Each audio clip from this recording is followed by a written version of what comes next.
On a narrow bridge dividing two nations, thousands of Venezuelans cross the border each day into neighboring Colombia. For GRECIA SABALA, the trek is more than a hunt for food or work. I'm crossing with hope in search of life. The 32-year-old cancer patient has crossed the border bridge dozens of times in search of life-saving treatment. The only radiation machine in her city doesn't work. As Venezuela's humanitarian crisis worsens, rising numbers are flooding Colombia in search of medical care, straining the country's already weak health system. At the ERASMO MEOZ hospital in CUCUTA, patients are packed side by side in the ER, their care often requiring costly treatments the cash-strapped hospital can't afford. We handled the emergency care, and beyond that, there is no more we can do.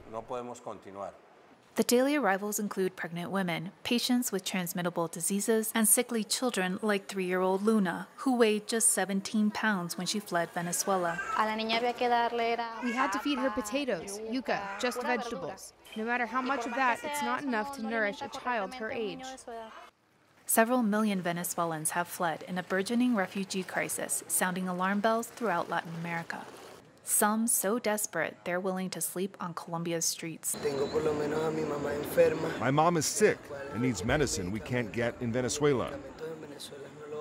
GRECIA SABALA and her husband have spent the last 4 months seeking the required authorizations to get treatment for her cervical cancer.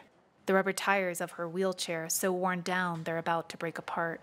I don't want my daughter to be left without a mom.